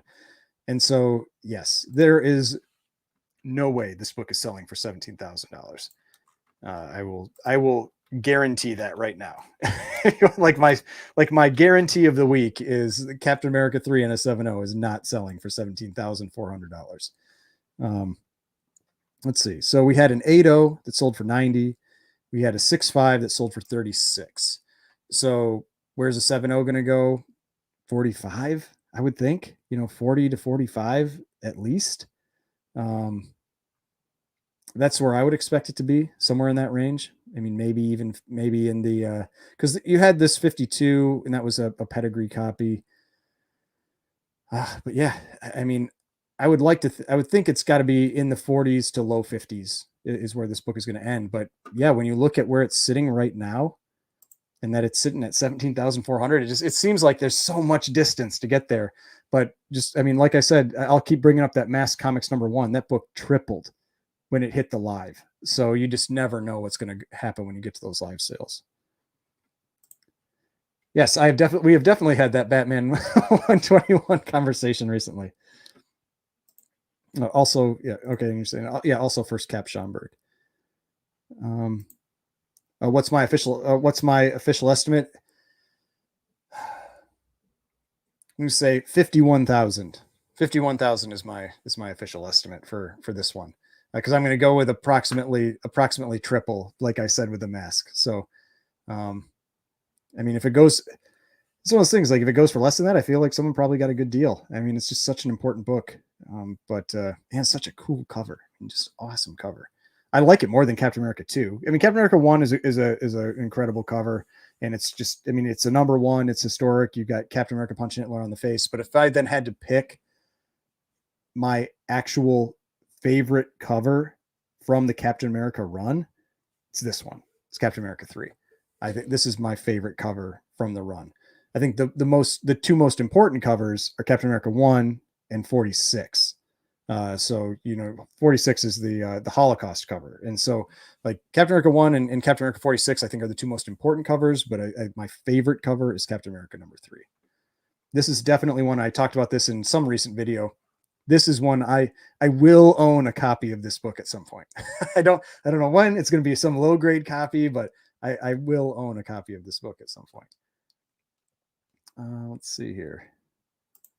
Oh, this is one I've seen this book pop up a couple times. An 8.0, crazy grade for this book. I mean, early Pep Comics is a Pep Comics 20. You've got, the World War II content, the swastikas and that kind of stuff. And I mean, this is a crazy grade for Pep Comics. I mean, I wonder where this one sits on the census, because these Pep Comics, you do not come across them outside of generally very low grades. So you've got that's the thing. You've always got like a Mile High copy. There's like an Edgar Church Mile High copy sitting like way above everybody else. Like nothing is even close. I mean, let's see what the actual census is. Yeah, you've got the Edgar Church is the single 9.2. Next closest is an 8, and then you're going down to a 7. So this is the second highest graded copy. And that 9.2 sold 2 years ago for 90,000. 6.5 sold for 36. 6.0 for 26 recently. So I mean, I wouldn't be surprised if this book gets up into that 50,000 plus type range either. I could see this book getting quite a few bids when we get to the live. Oh man, Comic Collector Geek, you think just 38 for the Cap 3. We'll see.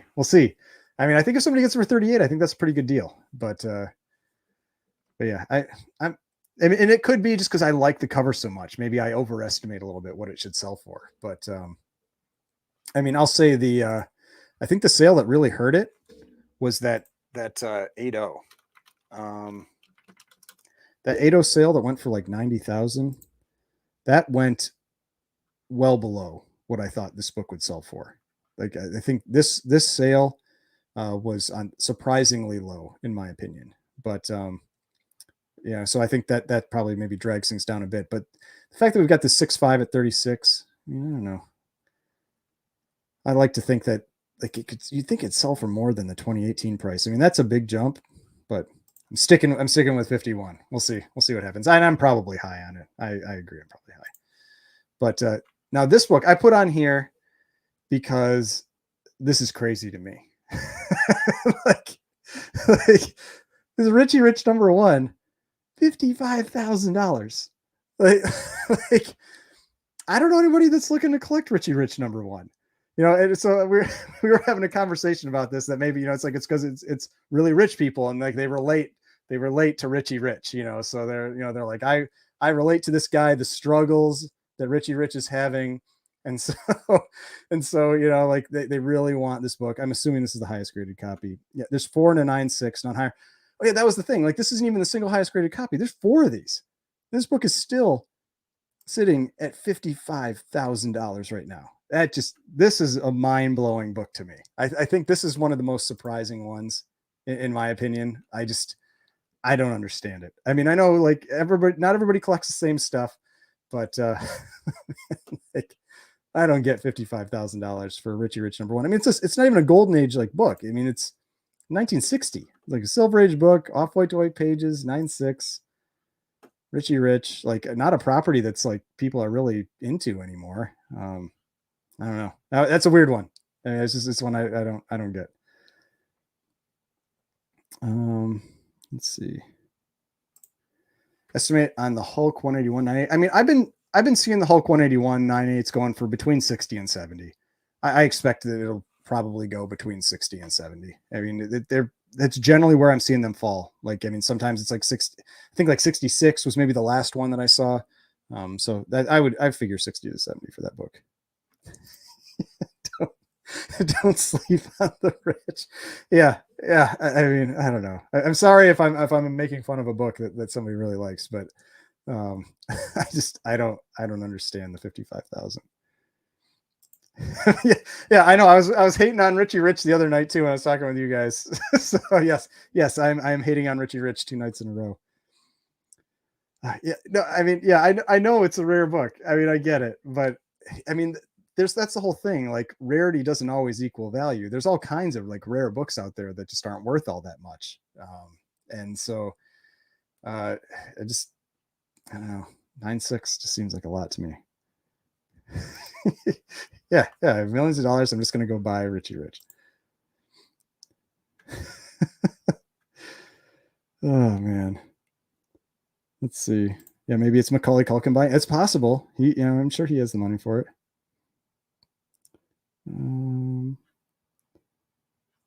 Yeah, maybe there's some Richie Rich spec that I'm not aware of. That could be. Like there's some big Richie Rich news coming out. But I'll stop making fun of Richie Rich.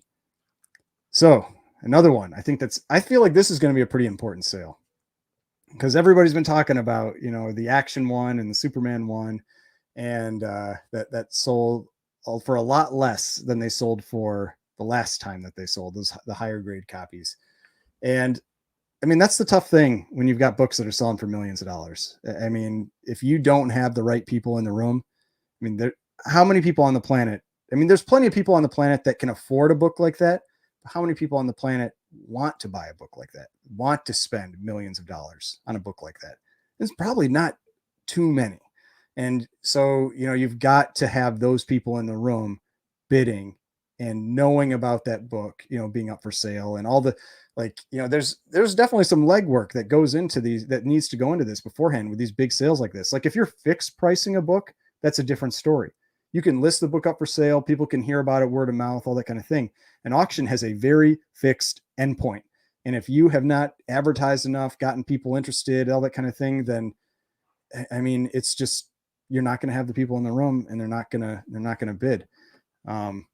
Whereas like Heritage, I mean, I always know what's going on with Heritage because they're mailing me like those booklets all the time.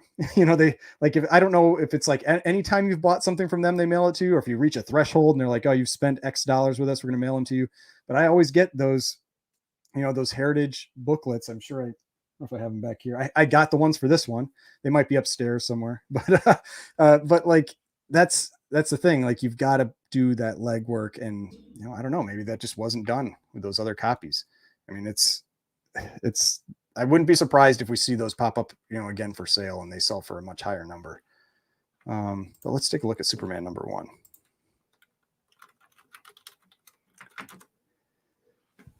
right.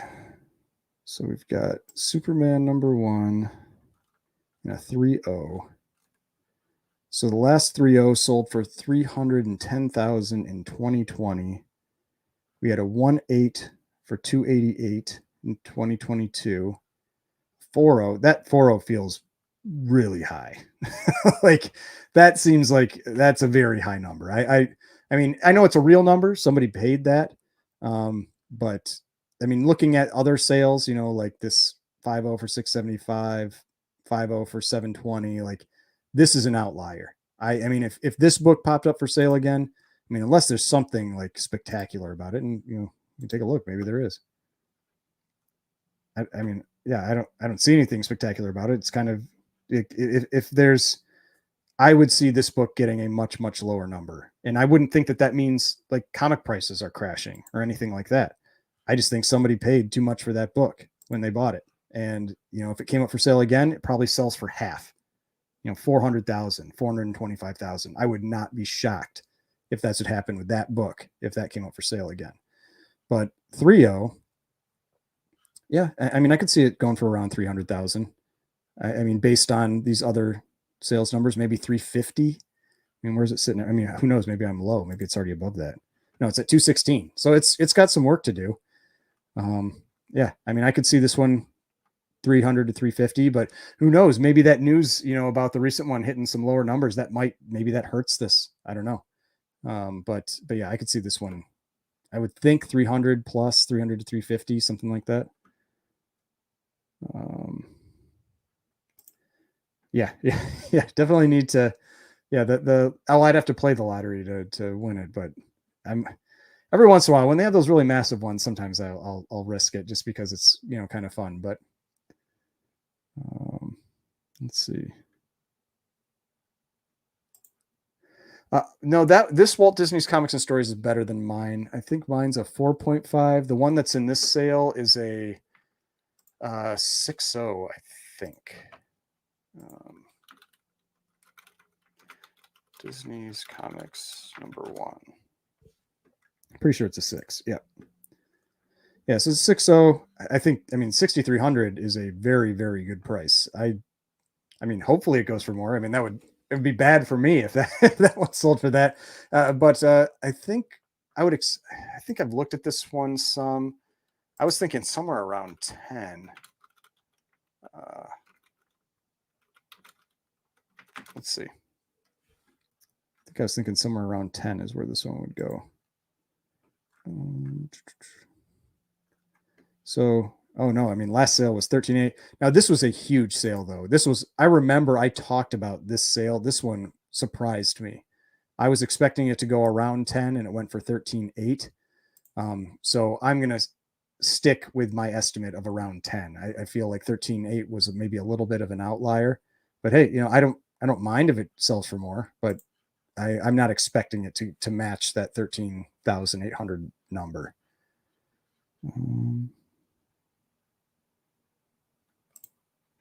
Hey, congratulations. Yeah. Yeah. No, I mean, I like buying from Heritage, it's just, I like their interface. They always ship well. I mean, 99% of the time they ship well. I had like 2 packages that were shipped poorly, like around Christmas this last year. I just imagine that they were a little overloaded with shipping and everything. But generally, I mean, I've had a lot of packages shipped from them, and I have generally been very happy with their shipping and everything. Yes, that is also true for me. That Richie Rich is worth more than any single comic in my collection. Yeah, I mean, I can't say for sure. I mean, sometimes like people definitely stretch. They stretch to get books. People often I think buy books that are maybe a little outside their budget. But yes, it's very likely that if somebody is spending 300,000 or 400,000 or whatever on a comic book, that they don't really care if it drops $100,000 or $50,000. It probably doesn't matter that much to them. But I don't know. I mean, people do definitely, like for big books, people stretch for stuff. Um, let's see. What's your 1.5 of? Is it this, or is it a Superman 1? I don't know if you have a 1.5 a Superman number 1. Are the sales of huge comics like $100,000 work the same as any other purchase? Like, does Heritage just ship it to you? I can't tell you. I don't know. I've never bought a $100,000 comic from Heritage before, but I do think that they probably just ship them. Now when you're talking about like $1 million comic, like I don't know, if I would probably want to fly and pick it up myself. Or if you're buying $1 million comic, maybe you send, your you'd send somebody to go pick up uh, to pick up your comic or something like that, because I don't know if I'd want that going through, whether it's FedEx or UPS or USPS or whatever. I feel like I'd want to just have somebody go pick that up.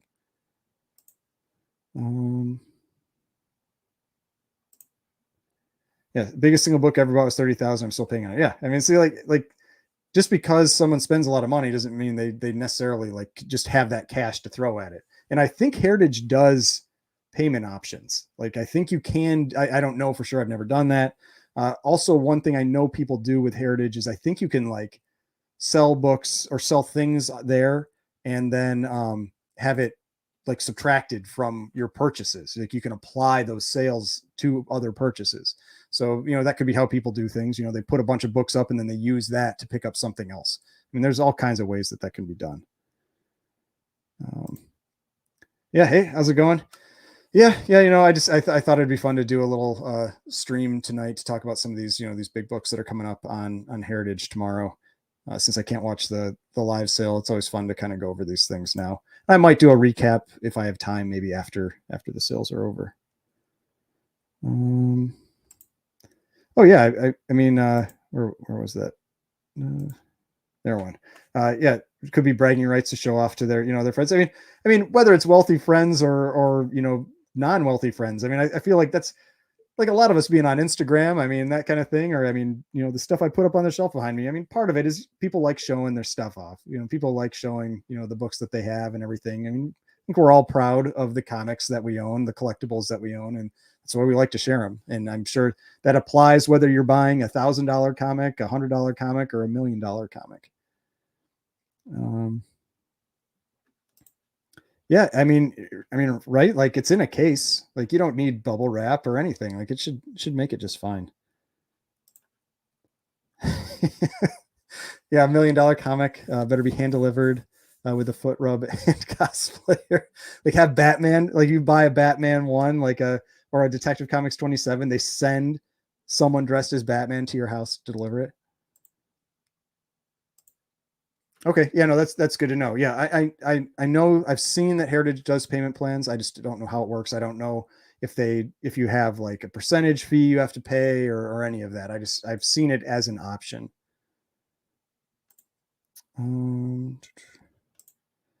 Hey Chris, how's it going? Good to see you in the chat. And Mickey, yeah, if you'd like a foot rub from Batman, I mean, maybe, if you buy a Detective Comics 27 from them, they might make that work. And side note, Extraction 2 with Chris Hemsworth is amazing, better than any Thor movie. Oh, I don't know about that. I mean, Thor Ragnarok is a pretty great movie. That's near the top of my list of all Marvel movies. I mean, it's up there in my list of just general movies. I love that movie. I think that one's a great one. So I don't know if I'd say all Thor movies, but My wife and I, we did start watching Extraction too, but we stopped after, I don't know, like 15 or 20 minutes. We were looking for something that was a little more, we decided we want to watch something that's a little more comedy than action. So we put it on hold. Okay. I got you, Mickey. All right. So I've talked about a lot of books, maybe just like one or two more. Let's see here. Oh yeah. Since Como's in here, we got to talk about this one, right? We've got Marvel Mystery Comics number 9, the classic Submariner versus Human Torch cover. This book is not going to sell for that price. I can guarantee you that.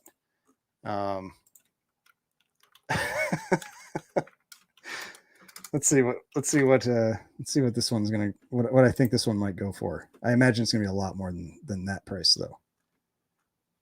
Yeah. So what was it? It was a 3.5. So in February, a 4.0 sold for 58,000. A 1.8 sold for 20. So 3.5,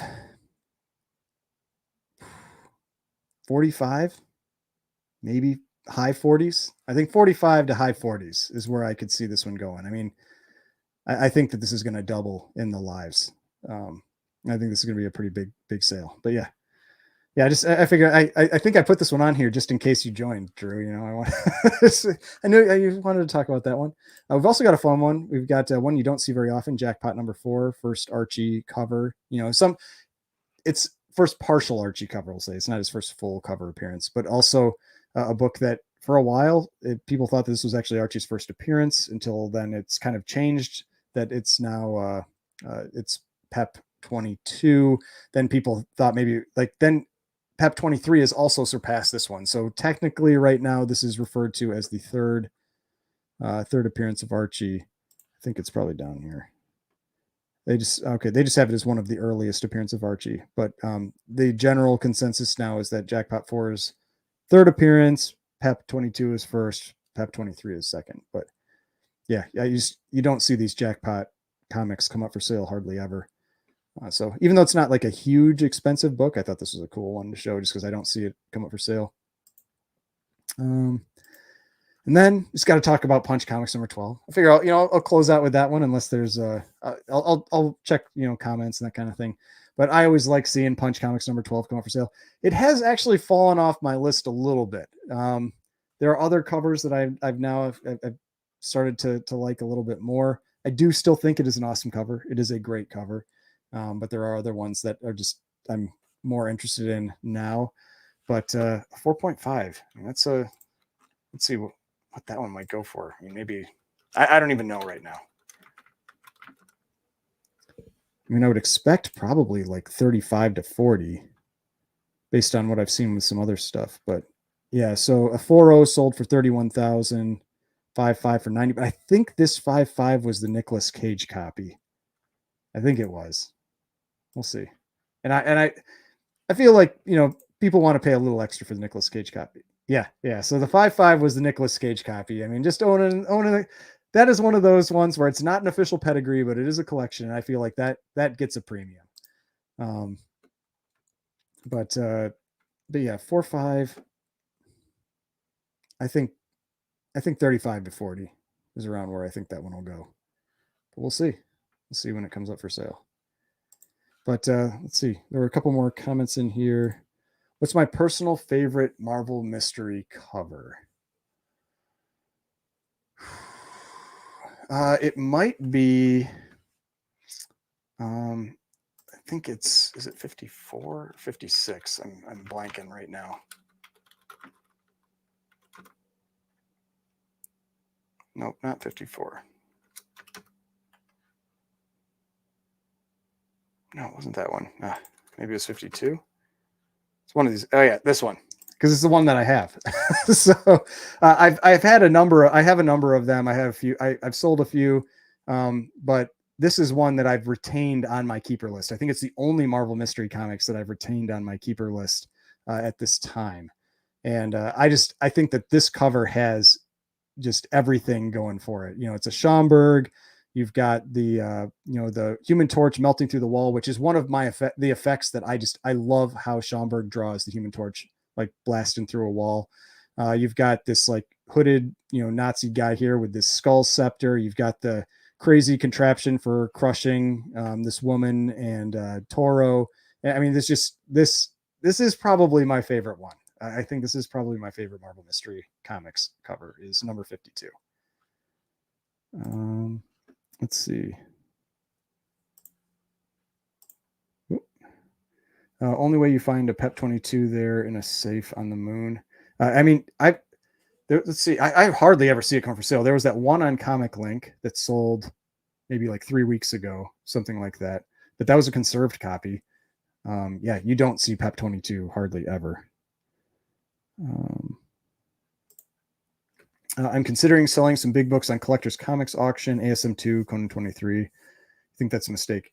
I mean, honestly, from what I've seen, now I don't watch those ones a lot, but from what from what I have seen, those auctions do very well. They get comparable numbers, and at least right now, I don't know if he's started charging fees yet or anything like that, but the fact that they don't charge a commission, like any type of fee, you can sell for considerably less than whether it's eBay or Comic Link or Comic Connect or Heritage, and you're actually doing better.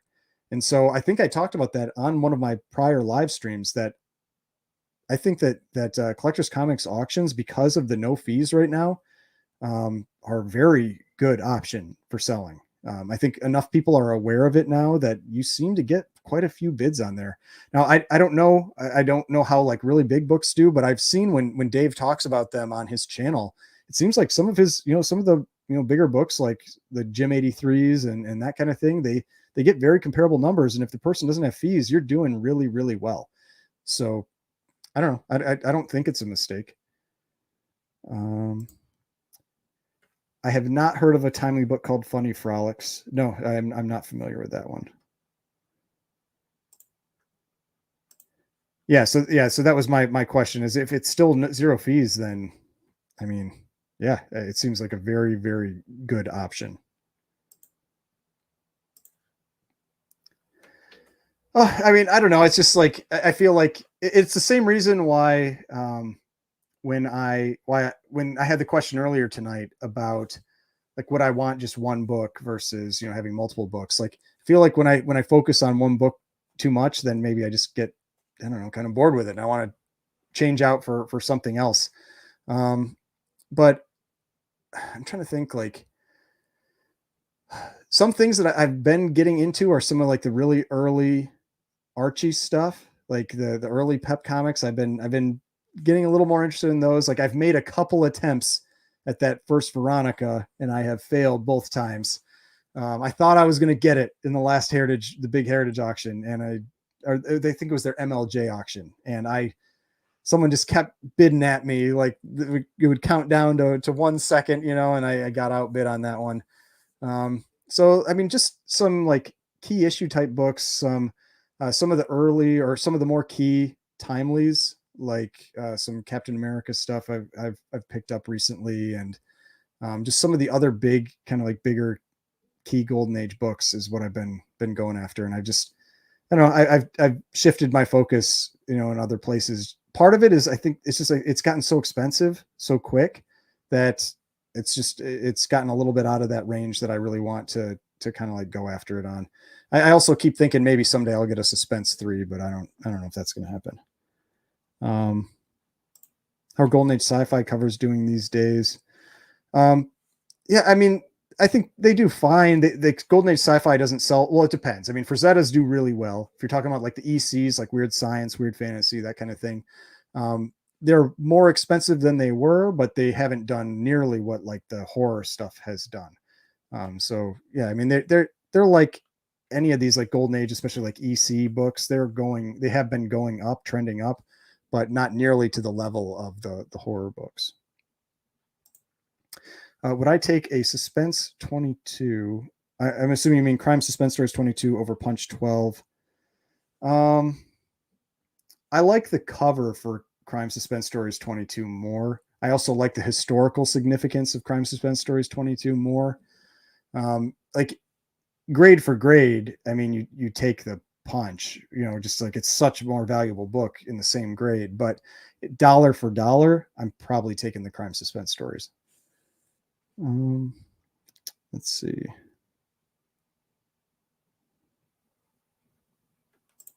Golden sold a PEP 22 last week. Yeah, I don't even watch the Golden auctions, personally.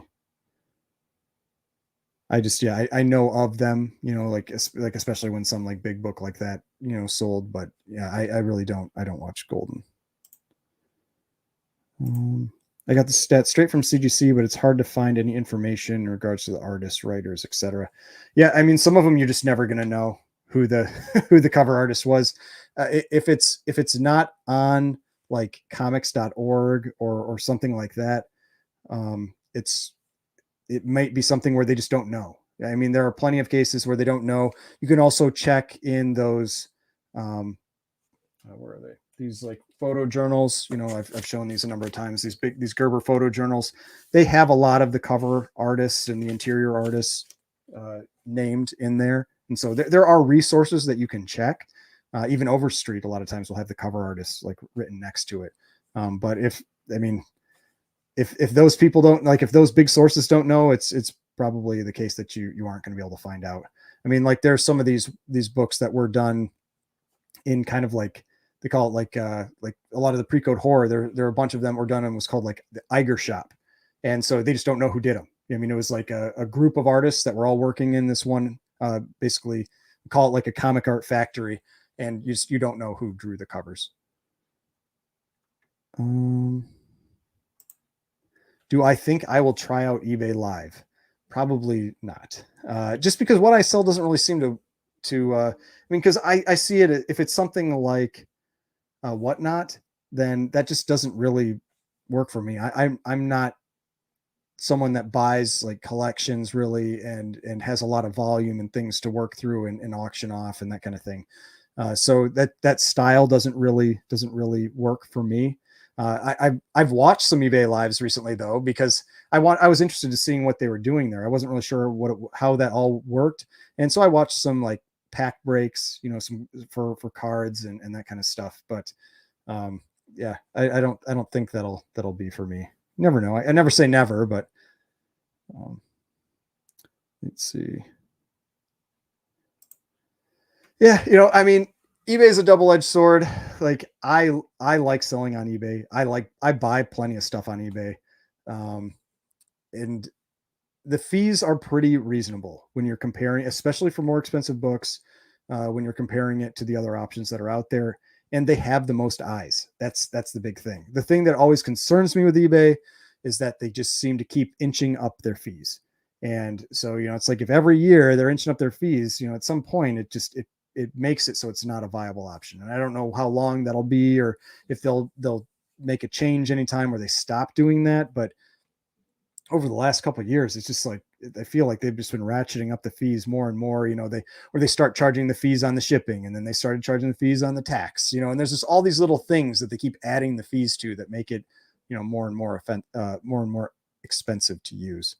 But I mean, like I said, I sell 90+% of the books that I sell on eBay. So I'm a eBay proponent, but I still doesn't mean I like increased fees.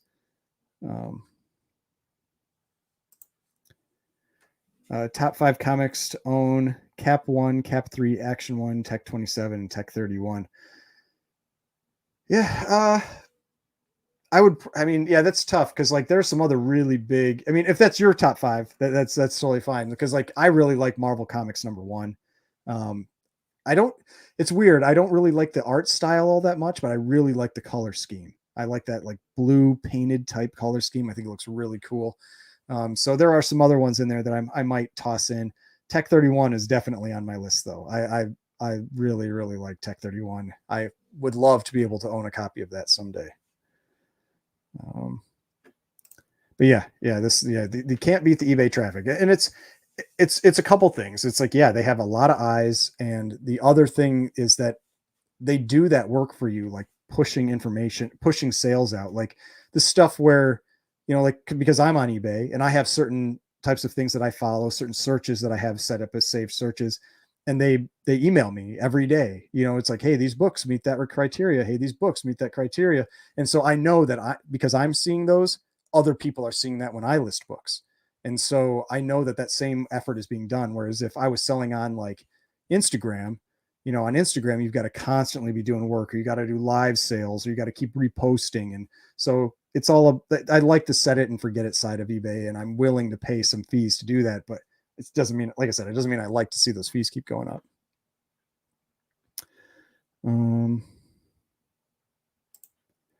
Yeah, eBay definitely has good buyer protection. The problem is it's not the best seller protection. I always feel like the sellers are at a little more risk than but that's why one thing I've talked about is I do appreciate their international seller program, because they do protect the sellers with that. That has helped me a couple times, because I've had 2 different times. I've had books, and not cheap books get caught in customs, get just stuck in customs and just not moving. And then after like 2 weeks or a month, the person is like, I want my money back, and so, but with the international shipper program, eBay refunds their money and I keep my money. And so I have full protection on those international sales. And so that is something I do really appreciate with that. I definitely think that's one of their best programs. I don't take anything away from that one. You have to pay a little extra for it. It's actually free, I think, right now, but I'm sure they're going to add the fees back in. But yeah, I do really appreciate that, because I had back, and this was back in 2021, I think, or early 2022, when it was an much more expensive book. I had a X-Men 129 9.8 that I sold for $5,000, got stuck in customs, and then it was there for a month, and the person filed a claim. eBay refunded them. I kept my money. And then 2 days later, it got out of customs. So the person got all their money back and they got the book. I mean, it was crazy. And then I had it happen with another one recently, with a Batman Adventures 12, a 9.6 that I shipped to Australia, and it got stuck in customs and I think it's still stuck there. And the person got refunded, and I still kept my money, but I think that book is still stuck in customs. And so hopefully they eventually do get that book, but it is still stuck. Oh yeah, no, I don't disagree. I think, eBay takes more fees, but they haven't really improved anything from what I've seen. They've just given more ways that they can charge more fees. Like that's the development that they've done. They're like, how can we, what can we develop to charge more fees? But yeah, no, I appreciate everybody coming and hanging out in the chat. I mean, it's, been a couple hours now. Yeah, we're just at 2 hours. So hope, if anybody's bidding on books, tomorrow or over the weekend, good luck. Hopefully you get some cool stuff.